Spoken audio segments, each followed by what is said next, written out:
What time is it? Dinner time! Dinner time.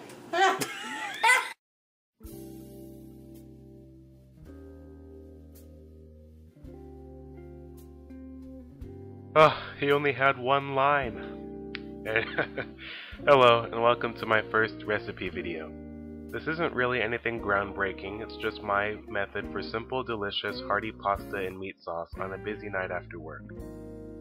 This dish is spicy and slightly sweet, and it's absolutely delicious.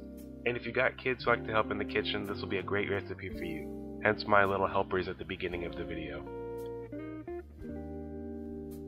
Getting started.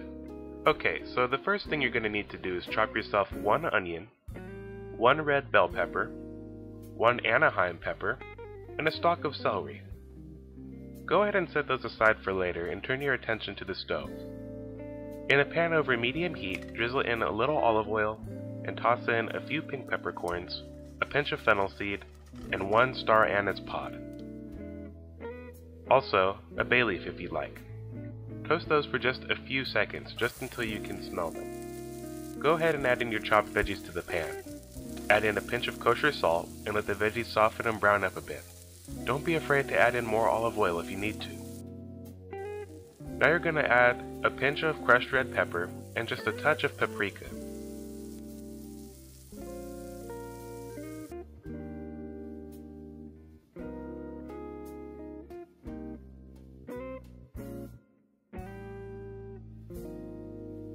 Okay, so once the veggies are soft and brown, you can go ahead and add in your tomatoes.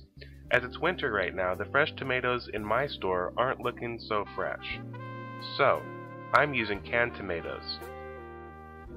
I've simply processed them into a puree. If you'd like a chunkier sauce, then you could simply crush the tomatoes with your hands or with a few kitchen shears, of course. And to that puree, I've added in dried basil, parsley, and oregano.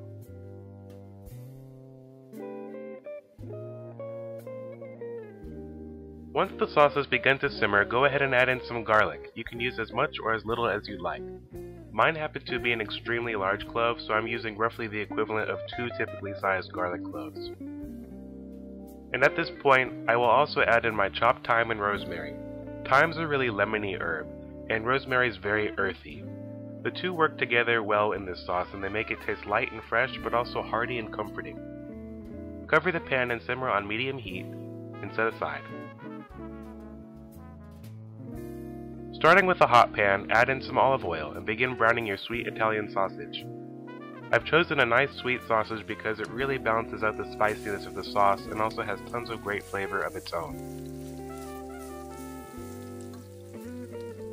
Okay, so once your sausage is good and browned, go ahead and add it into your nice fresh spicy sauce. Do as I say here and not as I do. Add it in gently so as to avoid painful splatters.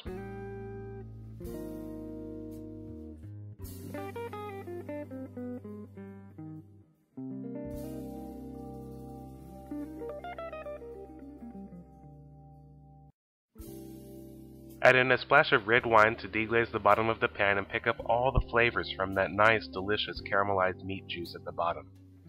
And of course, add that to the sauce as well. So at this point, you'll notice that your sauce will be on the thick side, and that's okay, don't worry about it, we'll fix that later. For now, just keep it on medium to low heat, and let it simmer with a cover for 25 to 30 minutes. In the meantime, prepare a large pot of boiling water for our penne pasta. I'm using penne because it's got these nice little ridges in it that really help the sauce stick onto it. Once your water is at a firm rolling boil, add in a healthy measure of salt. This is your only opportunity to flavor the pasta itself. If you don't do it now, your sauce will wind up with less flavor because you're combining it with a bland pasta. Do it. Salt that water. And then simply add in the pasta and follow the box instructions.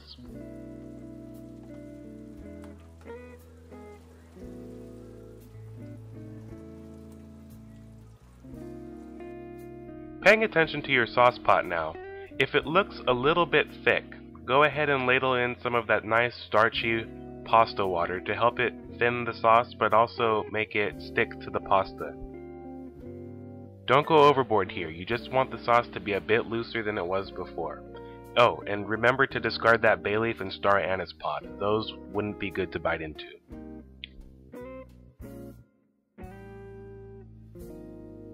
Once your pasta is cooked to the point where it has 1 minute to go until perfect al dente, which is slightly firm inside and is nice and toothsome, add your pasta into the tomato sauce. Fold in gently and let the pasta finish cooking in the simmering sauce for an additional minute. And at this point, I'd add in a fresh bit of chopped Italian parsley, but I didn't have any. But please feel free to do so if you have some at home. Regardless of that, you must, repeat, must, take this opportunity to shred in some nice, beautiful Parmesan cheese. The good stuff, if you please. Nice, delicious, nutty flavored cheese. It just really elevates the flavor and adds a whole new dimension to this dish. You must use this cheese.